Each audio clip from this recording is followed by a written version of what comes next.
میں ساتھ دینے کا شکریہ. ایک ویور کو آپ کے ایک جملے کے اوپر اعتراض ہے اور اسی اعتراض پر مبنی ان کا سوال ہے. محمد وارث لاہور سے. آپ نے کہا تھا کہ ہائبرڈ رجیم کا کنسیپٹ عمران خان کی گورنمنٹ میں آیا، لیکن سر میرا اس میں تھوڑا سا اختلاف ہے آپ سے، کیونکہ یہ ہائبرڈ رجیم اگر ہم دیکھیں ہماری جو کیبنٹ تھی ملک غلام محمد کی، اس میں اسکندر مرزا بھی تھے اور ایوب خان صاحب بھی تھے، اور اسی طرح اگر ہم آگے آتے جائیں تو بے نظیر کی جو فرسٹ گورنمنٹ تھی اس میں بھی ملٹری اسٹیبلشمنٹ کا ایک اچھا خاصا رول تھا اور سائملٹینیسلی آگے بھی یہی ہوتا رہا. تو ایسا نہیں ہے کہ ملٹری اسٹیبلشمنٹ شروع سے ہی پاکستانی گورنمنٹ جو بھی گورنمنٹ بنتی ہے اس میں اپنا رول رکھتی ہے اور کافی اسٹرانگ رول رکھتی ہے، اور یہ ہائبرڈ رجیم 2018 یا اس کے بعد نہیں آئی بلکہ یہ شروع سے ہی پاکستان میں موجود ہے. کائنڈلی اس پہ اپنا تبصرہ کر دیجیے گا. دیکھیے یہ لفظ آپ نے پہلی دفعہ تو میرا خیال ہے 5 سال پہلے سنا ہے. کیوں اس سے پہلے کیوں نہیں کبھی سنا آپ؟ بات یہ ہے کہ آپ صحیح کہہ رہے ہیں کہ ملٹری کا ہمیشہ رول رہا ہے فرام ڈے ون. آپ نے ایک دو ایگزامپلز دیے، میں آپ کو بہت سے ایگزامپل دے سکتا ہوں کہ کیسے ملٹری کی ڈومیننس رہی ہے in core decision making, foreign policy especially, not so much economic policy, foreign policy. And then of course جب وہ ڈائریکٹ انہوں نے ٹیک اوور کیا تو پھر ہائبرڈ چھوڑے میں تو ڈائریکٹ ہی ہو گیا. سو اس میں کوئی شک نہیں ہے دیٹ فرام ڈے ون پہلے سول ملٹری تھی، سول اور ملٹری کی بیوروکریسی اکٹھی تھی. پہلے 10 ایئرز سول بیوروکریسی حاوی تھی، ملٹری بیوروکریسی بیک گراؤنڈ میں تھی. ایوب خان صاحب آگے ملٹری بیوروکریسی آگے بڑھ گئی and they ruled with the civil bureaucracy اور پولیٹیشنس کو سائڈ لائن کر دیا. تو وہ تو کلیئر ہے. مگر اس کے بعد جب ڈکٹیٹرشپ ختم ہوئی اور ذوالفقار علی بھٹو صاحب آئے تو بھٹو صاحب نے تو سب سے پہلا ان کی یہی کوشش تھی کہ کسی نہ کسی طریقے کے ساتھ اب ملٹری کی جو ڈومیننس ہے اس کو پکا انڈر سویلین کنٹرول لایا جائے. And that is what he tried to do, bring the entire military hierarchy under civilian control. اور وہ طریقہ اس کا یہی تھا کہ اپنا آرمی چیف لگاؤں. یاد رہے آپ کو کہ انہوں نے ایک آرمی چیف اور ایک ایئر فورس چیف کو جیسے ہی وہ مارشل لا ایڈمنسٹریٹر بنے تو انہوں نے سب سے پہلے ان کو فارغ کر دیا، بلا کے اپنے پاس ان کو کہا ریزائن کریں، میں نے اپنے نئے لوگ لگانے ہیں. اور مصطفیٰ کھر صاحب کو ان کو ریوالور دیا اور کہا ان کو لاہور لے جاؤ اور ان سے ریزگنیشن لے لو. تاریخ اگر پڑھے تو وہ تو بڑی کلیئر کٹ تھی، وہ کوئی ہائبرڈ رجیم نہیں تھی. بھٹو صاحب واز آل ان آل.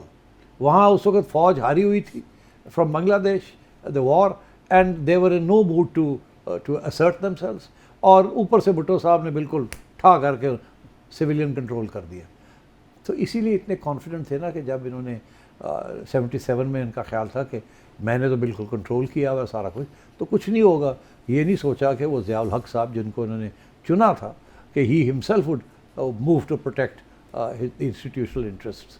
تو ظاہر لوگ تھے وہاں اس وقت ملٹری کے اندر جو سمجھتے تھے کہ بھٹو صاحب may be very brilliant but انہوں نے جو ہمارے اوپر جو کلیمپ ڈاؤن کیا ہوا that is not acceptable and so on. اور پولیٹیسائز ہو رہی تھی ملٹری. تو آئی تھنک یہ اس زمانے میں یہ ہائبرڈ نہیں تھا.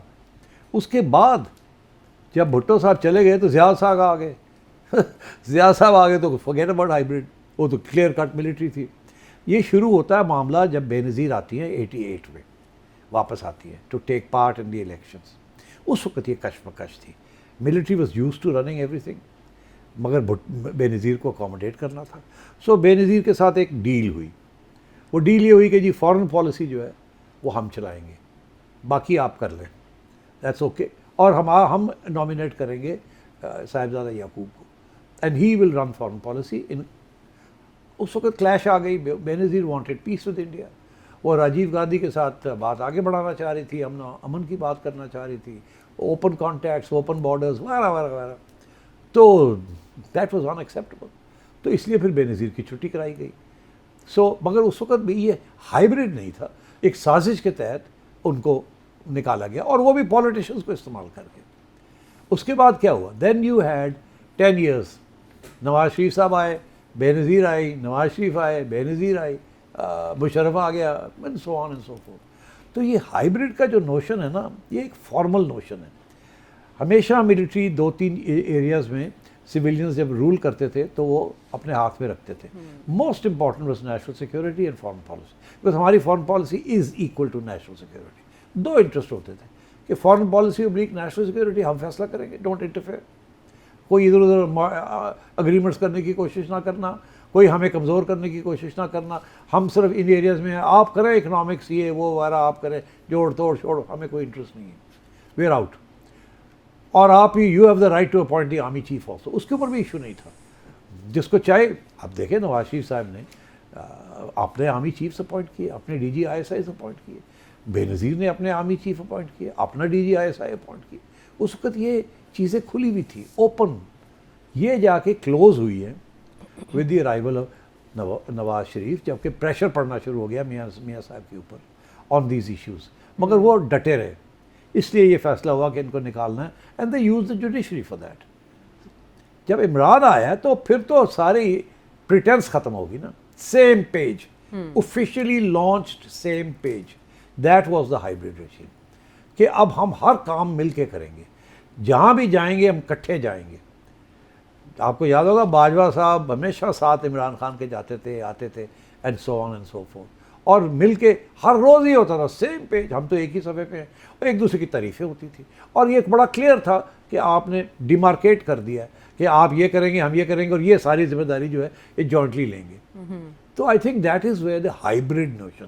اور اب کیا ہوا ہے, اور اب ایکچولی ہائیبریڈ کیا آپ سمجھیں کہ ملٹری کا ہیوی ہینڈ ہے, they are running most important issues. یعنی پہلے ادوار میں جو تھوڑے بہت رکھ رکھاؤ یا بناوٹ تھی وہ عمران خان صاحب کے دور میں ختم ہوئی, تو وارث صاحب کو مختلف مثالوں کے ساتھ اپنے سوال کا جواب مل گیا. اور اب یاسر کبیر نواب شاہ سے. پاکستان اور امریکہ کی پالیسی ہے, یہ ایک تاریخ رہی ہے کہ امریکہ نے جب بھی پاکستان کے ساتھ کوئی وعدے وعید کیے ہیں, جو بھی ایگریمنٹ کیے ہیں, اپنا مطلب نکل جانے کے بعد اس نے ہمیشہ دھوکہ ہی دیا ہے, اور امریکہ صرف اپنے مفادات کی پیروی کرتا آیا ہے. تو اس بات کی کیا گارنٹی ہے کہ یہ امریکہ موجودہ حکمرانوں کے ساتھ بھی وہی نہیں کرے گا جو اس نے ماضی میں پاکستان کے حکمرانوں کے ساتھ کیا ہے؟ عوام کی تو بات آپ چھوڑیں, عوام کو تو کوئی کسی کھاتے میں لاتا ہی نہیں ہے. سیٹھی صاحب آپ اس پہ تھوڑا روشنی ڈالیں کہ یہ ہنی مون جو اس وقت چل رہا ہے پاکستان اور امریکہ کا, یہ کتنے دن اور جاری رہے گا آپ کے وسیع تر تجربے کی روشنی میں؟ دیکھیے آپ نے ساری بات تو کر دی, اس سے کیا ہے, کوئی ڈس ایگریمنٹ تو ہے نہیں. دیکھیے یہ بڑے پرانے پرنسپلز ہیں نا اسٹیٹ کرافٹ کے, کہ ریاست جو ہوتی ہے وہ اپنے مفاد میں کام کرتی ہے, دوستی یاری نہیں ہوتی, انٹرسٹس, اور انٹرسٹ تبدیل ہوتے رہتے ہیں. کوئی ساری عمر کے لیے تو سیم انٹرسٹ نہیں رہتے نا, مختلف ریجیمز آتی ہیں, گلوبلی تبدیلیاں آتی ہیں, and so on.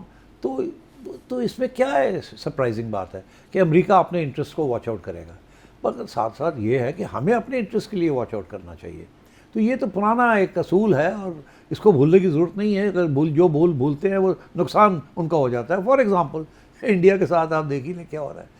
Most favoured country in the world India, سارا وقت انڈیا انڈیا انڈیا انڈیا, اور ڈونلڈ ٹرمپ پاکستان کے خلاف ڈبل کراسر ہیں, یہ ہیں وہ ہیں. ابھی ہم سنتے رہے ساری باتیں, اور ہمیں نہیں پتہ کتنی دفعہ ہمارے پہ سینکشنز لگے ہیں, کتنی دفعہ ہمیں آئسولیٹ کیا گیا, اور ہمیں نہیں پتہ کسی دفعہ جفی بھی ڈالی گئی ہے, اور پھر جفی ڈال کے بعد میں بھی السلام علیکم کر کے چلے بھی گئے ہیں.